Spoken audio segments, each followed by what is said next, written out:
श्रीविष्णुसहस्रनामस्तोत्रम् शान्ताकारं भुजगशयनं पद्मनाभं सुरेशं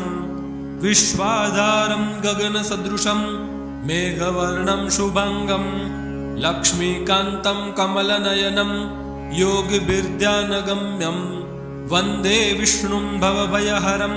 सर्वलोकैकनाथम्। ॐ श्रीपरमात्मने नमः। यस्य स्मरणमात्रेण जन्मसंसारबन्धनात् विमुच्यते नमस्तस्मै विष्णवे प्रभविष्णवे। नमः समस्तभूतानां आदिभूताय बुभृते अनेकरूपरूपाय विष्णवे प्रभविष्णवे। वैशम्पायन उवाच श्रुत्वा धर्मान् शेषेण पावनानि च सर्वशः युधिष्ठिरः शान्तनवं पुनरेवाभ्यभाषत। युधिष्ठिर उवाच किमेकं दैवतं लोके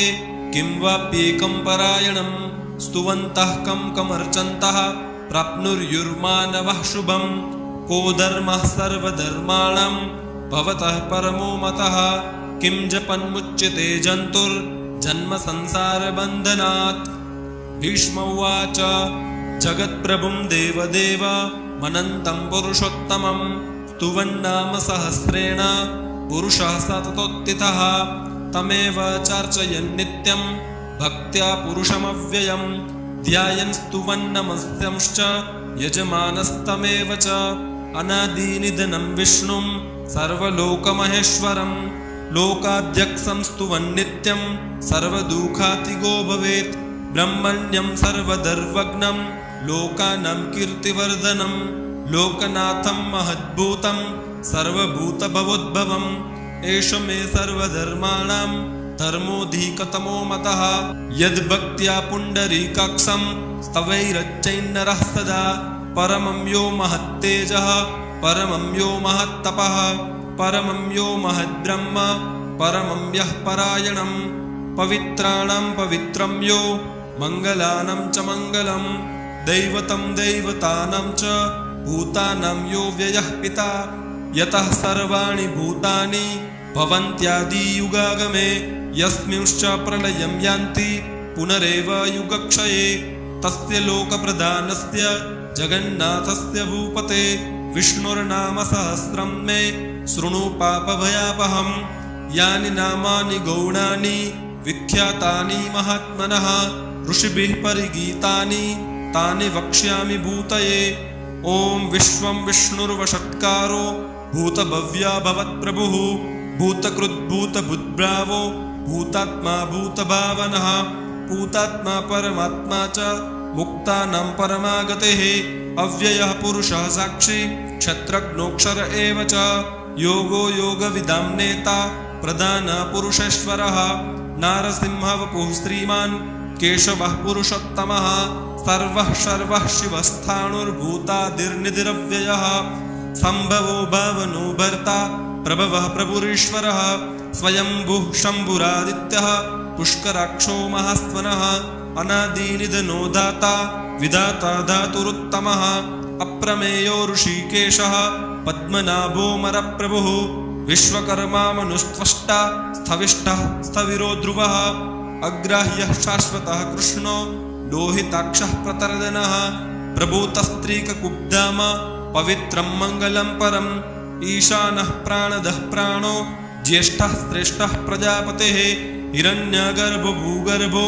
माधवो मधुसूदनः ईश्वरो विक्रमी धन्वी मेधावी विक्रमः क्रमः अनुत्तमो दुरादर्शः कृतज्ञः कृतिरात्मवान् सुरेशः शरणं शर्म विश्वरेतः प्रजाभवः अह संवत्सरो व्यालः प्रत्ययः सर्वदर्शनः अजः सर्वेश्वरः सिद्धः सिद्धिः सर्वादिरच्युतः वृषा कपिर्मेयात्मा सर्वयोगविनिःस्पृतः वसुर्वसुमनः सत्यः समात्मा संमितः समः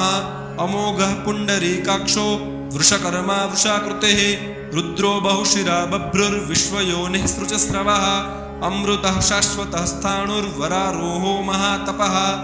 सर्वगः सर्वविद्वानुर्विश्वक्सेनो जनार्दनः वेदो वेदविदव्यङ्गो वेदांगो वेदवित्कवेः लोकाध्यक्षः सुराध्यक्षो धर्माध्यक्षः कृताकृतः चतुरात्मा चतुर्व्यूहश्चतुर्द्रष्टश्चतुर्भुजः ब्राजिष्णुर्भोजनं भोक्ता सहिष्णुर्जगदादिजः अनगो विजयो जेता विश्वयोनिः पुनर्वसुः उपेन्द्रो वामनः प्रांशु रमोघः शुचिरोर्जितः अतीन्द्रः संग्रहः सर्गो द्रुतात्मा नियमो यमः वैद्यो वैद्यः सदा योगी वीरः माधवो मधुः अतीन्द्रियो महामायो महोत्साहो महाबलः महाबुद्धिर्महावीर्यो महाशक्तिर्महाद्युतिः अनिर्देश्य वपुः श्रीमान् मेयात्मा महाद्रिदृक् महेश्वासो महीभर्ता श्रीनिवासः सतां गतिः अनिरुद्धः सुरानन्दो गोविन्दो गोविदाम्पतिः मरीचिर्दमनोहंसः सुपर्णो भुजगोत्तमः हिरण्यनाभः सूतपः पद्मनाभः प्रजापतिः अमृत्युः सर्वदृक्सिंहः सन्धाता सन्धिमान् स्थिरः अजो दुर्मर्षणः शास्ता विस्तृतात्मा सुरार्यः गुरुर्गुरुत्तमो धाम सत्यः सत्यपराक्रमः निमिषो निमिषस्त्रग्वी वाचस्पतिरुदारदेः अग्रणिर्ग्रामणिः श्रीमान् न्यायो नेता समीरणः सहस्रमूर्धा विश्वात्मा सहस्राक्षः सहस्रपात् आवर्तनो निवृत्तात्मा संवृतः संप्रमर्दनः अह संवर्तको वह्नि रनीलोधरणीधरः सुप्रसादः प्रसन्नात्मा विश्वदृग्विश्वभुग्विभुः सत्कर्ता सत्कृतः साधुर्जह्नुर्नारायणो नरः असंख्येयो प्रमेयात्मा विशिष्टः शिष्टकृच्छुचिः सिद्धर्थः सिद्धसंकल्पः सिद्धिदः सिद्धिसाधनः वृषा हि वृषभो विष्णुर्वृषपर्वा वृषोदरः वर्धनो वर्धमानश्च विविक्तः स्तुतिसागरः सुभुजो दुर्धरो वाग्मी महेन्द्रो वसुदो वसुः नैकरूपो बृहद्रूपः शिपिविष्टः प्रकाशनः ओजस्तेजोद्युतिधरः प्रकाशात्मा प्रतापनः वृद्धः स्पष्टाक्षरो मन्त्र चन्द्राशुर्भास्करद्युतिः अमृतांशुद्भवो भानुः शशबिन्दुः सुरेश्वरः औषधं जगतः सेतुः सत्यधर्मपराक्रमः भूतभव्यभवन्नाथः पवनः पावनो नलः कामः कामकृत्कान्तः कामः कामप्रदः प्रभुः युगादिकृद्युगावर्तो नैकमायो महाशनः अदृश्यो व्यक्तरूपश्च सहस्रजितनन्दजित् इष्टो विशिष्टः शिष्टेष्टः शिखण्डी नहुषो वृषः क्रोधः क्रोधकृत्कर्ता विश्वबाहुर्महीधरः अच्युतः प्रथितः प्राणः प्राणदो वासवानुजः अपां निधिर्निष्ठानमप्रमत्तः प्रतिष्ठितः स्कन्दः स्कन्दधरो दुर्यो वरदो वायुवाहनः वासुदेवो बृहद्भानु रादिदेवः पुरन्दरः अशोकस्तारणस्तारः शूरः शौरिर्जनेश्वरः अनुकूलः शतावर्तः पद्मी पद्मनिभक्षणः पद्मनाभोरविन्दाक्षः पद्मगर्भः शरीरभृत् महर्दिरुद्धवृद्धात्मा महाक्षो गरुडध्वजः अतुलः शरभो भीमः समयज्ञो हविर्हरिः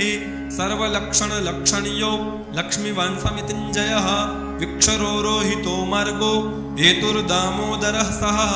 महीधरो महाभागो वेगवानमिताशनः उद्भवः क्षोभणो देवः श्रीगर्भः परमेश्वरः कारणं कारणं कर्ता विकर्ता गहनो गुहः व्यवसायो व्यवस्थानः संस्थानस्थानदो ध्रुवः परर्देः परमस्पष्टस्तुष्टः पुष्टः क्षुभेक्षणः रामो विरामो विरजो मार्गो नेयो नयो नयः वीरः शक्तिमतां श्रेष्ठो धर्मो धर्मविदुत्तमः वैकुण्ठः पुरुषः प्राणः प्राणदः प्रणवः पृथुः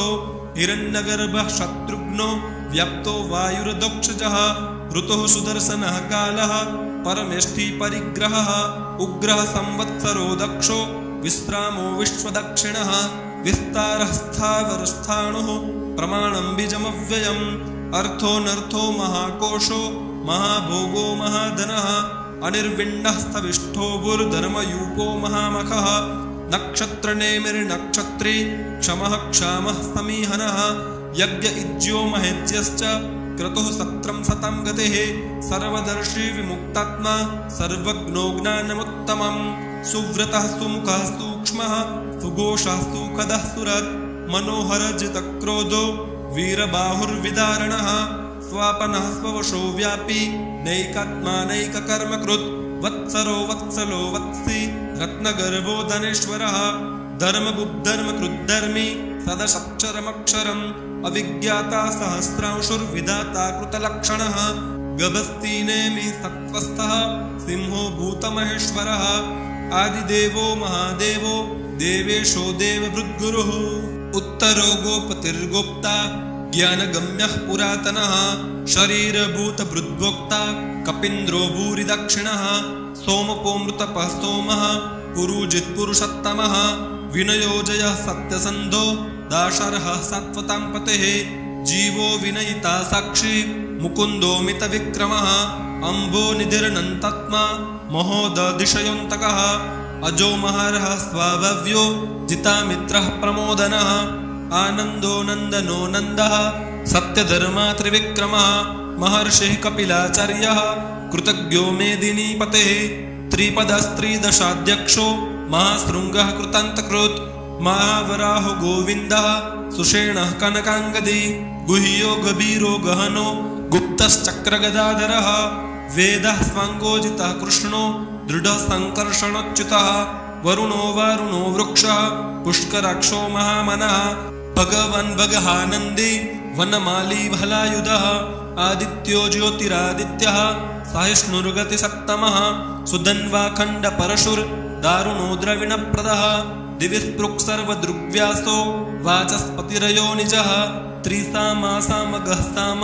निर्वाणं भेषजं भिषक् सन्न्यासकृच्छमः शान्तो निष्ठा शान्तिः परायणम् शुभङ्गः शान्तिदस्रष्टा कुमुदः कुवलेशयः गोहितो गोपतिर्गोप्ता वृषभाक्षो वृषप्रियः अनिर्वर्ती निवृत्तात्मा संक्षिप्ताक्षेमकृच्छिवः श्रीवत्सवक्षः श्रीवासः श्रीपते श्रीमतांवरः श्रीधः श्रीसः श्रीनिवासः श्रीनिधे श्रीविभावनः श्रीधरः श्रीकरः श्रेयः श्रीमल्लोकत्रयाश्रयः स्वक्षः स्वङ्गः शतानन्दो नन्दिर्ज्योतिर्गणेश्वरः विजितात्मा विधेयात्मा सत्कीर्तिच्छिन्न संशयः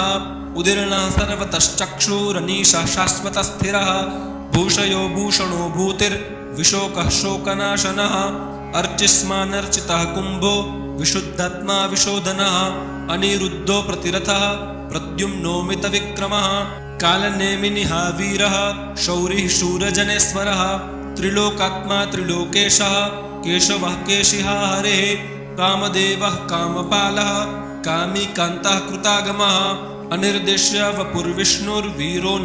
धनञ्जयः ब्रह्मण्यो ब्रह्मकृद्ब्रह्म ब्रह्म ब्रह्म विवर्धनः ब्रह्मविद्ब्रह्मणो ब्रह्मी ब्रह्मज्ञो ब्रह्मणप्रियः महाक्रमो महाकर्म महातेजा महारगः महाकर्तुर्महायज्वा महायज्ञो महाहवेः स्तव्यः स्तवप्रियः स्तोत्रम् स्तुतिः स्तोतारणप्रियः पूर्णः पूरयिता पुण्यः पुण्यकीर्तिर्नामयः मनोजवस्तीर्थकरो वसुरेता वसुप्रदः वसुप्रदो वासुदेवो वसुर्वसुमना हवेः सद्गते सत्कृते सत्ता सद्भुते सत्परायणः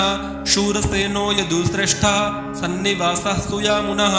भूतावासो वासुदेवः सर्वासुनिलयो नलः दर्पः दर्पदो दृप्तो दुर्धरोथा पराजितः विश्वमूर्तिर्महामूर्तिर्दीप्तमूर्तिरमूर्तिमान् अनेकमूर्तिरव्यक्तः शतमूर्तिः शताननः एको नैकः स्तवः कः किं यत्तत्पदमनुत्तमम् लोकबन्धुर्लोकनाथो माधवो भक्तवत्सलः सुवर्णवर्णो हेमाङ्गो वराङ्गश्चन्दनाङ्गदे वीरः विषमः शून्यो क्रूता क्षीरचलश्चलः अमानीमानदो मान्यो लोकस्वामी त्रिलोकदृक् सुमेधा मेधजो धन्यः सत्यमेधाधराधरः तेजो वृषोद्युतिधरः सर्वशस्त्रभृताम्बरः प्रग्रहो निग्रहो व्यग्रो नैकशृङ्गो गदाग्रजः चतुर्मूर्तिश्चतुर्बाहुश्चतुर्व्यूहश्चतुर्गतेः चतुरात्मा चतुर्भावश्चतुर्वेदविदेकपात् समावर्तो निवृत्तात्मा दुर्जयो दुरतिक्रमः दुर्लभो दुर्गमो दुर्गो दुरावासो दुरारिः शुभङ्गो लोकसारङ्गः सुतन्तुस्तन्तुवर्धनः इन्द्रकर्मा महाकर्मा कृतकर्मा कृतागमः उद्भवः सुन्दरः सुन्दो रत्ननाभः स्तुलोचनः अर्को वाजसनः शृङ्गी जयन्तः सर्वविजये सुवर्णबिन्दुरक्षोभ्यः सर्ववागीश्वरेश्वरः महारथो महागर्तो महाभूतो महानिधिः कुमुदः कुन्दरः कुन्दः पर्जन्यः पावनोऽनिलः अमृताशोऽमृतवपुः सर्वज्ञः सर्वतोमुखः स्तुलभः सुव्रतः सिद्धः शत्रुजिच्छत्रुतापनः न्यग्रोधोदुम्बरोऽश्वत्थश्चारुणाद्रशूदनः सहस्रार्ची सप्तजिह्वः सप्तैदः सप्तवाहनः अमूर्तिरनघोचिन्त्यो भयकृद्भयनाशनः अणुर्बृहत्कृशः स्थूलो गुणभृन्निर्गुणो महान् अधृतः स्वधृतः स्वस्य प्राग्वंशो वंशवर्धनः भारभृत्कथितो योगी योगीशः सर्वकामदः अस्त्रमः श्रमणः क्षामः सुपर्णो वायुवाहनः धनुर्धरो धनुर्वेदो दण्डो दमयितादमः अपराजितः सर्वसहो नियन्ता नियमो यमः सत्त्ववान् सात्विकः सत्यः सत्यधर्मपरायणः अभिप्रायः प्रियार्होर्हः प्रियकृत्प्रीतिवर्धनः विहाय सगतिर्ज्योतिः सुरुचिर्हूतभुग्विभुः रविर्विरोचनः सूर्यः सविता रविलोचनः अनन्तो हूतभृग्भोक्ता सुखदो नैकजोग्रजः अनिर्विण्णः सदा महर्षि लोकाधिष्ठानमद्भुतः सनातनतमः कपिलः कपिरव्ययः स्वस्तिदः स्वस्तिकृत् स्वस्ति स्वस्तिभुक् स्वस्ति दक्षिणः अरौद्रः कुण्डली चक्रे विक्रमयुर्जितशासनः शब्दातिगः शब्दसः शिशिरः सर्वरीकरः अक्रूरः पेशलो दक्षो दक्षिणः क्षमिणाम्बरः विद्वत्तमो वीतभयः पुण्यश्रवणकीर्तनः उत्तारणो दुष्कृतिः पुण्यो दुःस्वप्ननाशनः वीरः रक्षणः सन्तो जीवनः पर्यवस्थितः अनन्तरूपोऽनन्तस्त्रिर्जितमन्युर्भयापहः चतुरस्रो गभीरात्मा विदिशो व्यादिशो दिशः अनादिर्भुर्भुवो लक्ष्मीः सुवीरो रुचिराङ्गदः जननो जनजन्मादिर्भीमो भीमपराक्रमः आधारनिलयो दाता पुष्पहासः प्रजागरः उद्वर्गः सत्पथाचारः प्राणदः प्रणवः प्रणः प्रमाणं प्राणनिलयः प्राणभृत्प्राणजीवनः तत्त्वं तत्त्वविदेकात्मा जन्म मृत्युजरातिगः भूर्भुवस्वस्तरुस्तारः सविता प्रपितामहः यज्ञो यज्ञपतिर्यज्वा यज्ञाङ्गो यज्ञवाहनः यज्ञभृग्यज्ञकृद्यज्ञे यज्ञभृग्यज्ञसाधनः यज्ञान्तकृद्यज्ञगृह्यं मन्नमन्नाद एव च आत्मयोनिः स्वयं जातो वैखानः सामगायनः देवकीनन्दनः स्रष्टा क्षितीशः पापनाशनः शङ्खबृन्नन्दकी चक्री सार्ङ्गधन्वागदाधरः रथाङ्गपाणिरक्षोभ्यः सर्वप्रहरणायुधः सर्वप्रहरणायुध ॐ नम इतीदं कीर्तनीयस्य केशवस्य महात्मनः नाम्नां सहस्रं दिव्यानाम् अशेषेण प्रकीर्तितं य इदं शृणुयान्नित्यं यश्चापि परिकीर्तयेत् नाशुभं प्राप्नुयात् किञ्चित् सोमुत्रेह च मानवः वेदान्तको ब्राह्मणः स्यात् क्षत्रियो विजयी भवेत् वैश्यो धनसमृद्धः स्यात् शूद्रः सुखमवाप्नुयात् धर्मार्थी प्राप्नुयात् धर्मम् अर्थार्थी चार्थमप्नुयात् कामानवाप्नुयात् कामे प्रजार्थी प्राप्नुयात् प्रजाम् भक्तिमान्यः सदुत्थाय शुचिस्तद्गतमानसः सहस्रं वासुदेवस्य नाम्नामेतत् प्रकीर्तयेत् यशः प्राप्नोति विपुलं याति प्राधान्यमेव च अचलं श्रियमाप्नोति श्रेयः प्राप्नोत्युनुत्तमम् न भयं क्वचिदाप्नोति वीर्यं तेजश्च विन्दति भवत्यरोगोद्युतिमान् बलरूपगुणान्वितः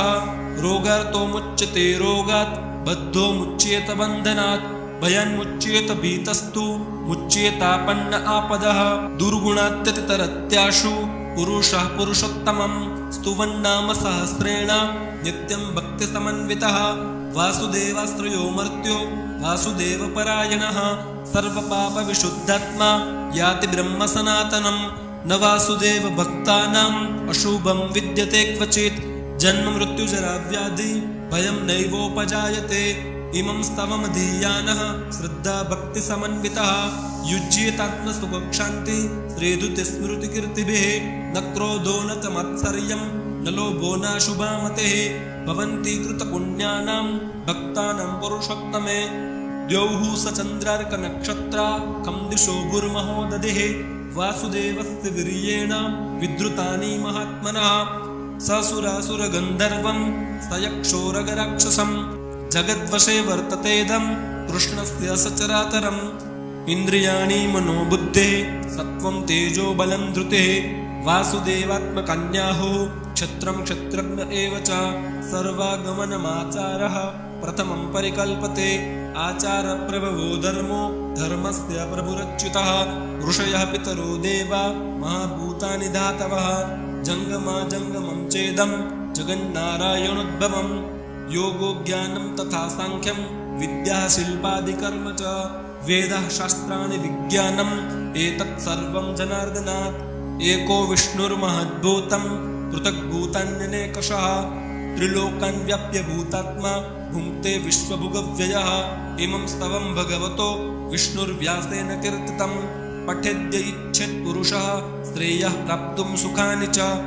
विश्वेश्वरमजं देवं जगतः प्रभवाप्ययं भजन्ति ये पुष्कराक्षं न ते यान्ति पराभवम्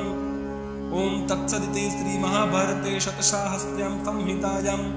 वैयासिक्यामानुशासनिके पर्वणि भीष्मयुधिष्ठिरसंवादे श्रीविष्णुर्दिव्यसहस्रनामस्तोत्रम् ॐ तत्सत् श्रीकृष्णार्पणमस्तु।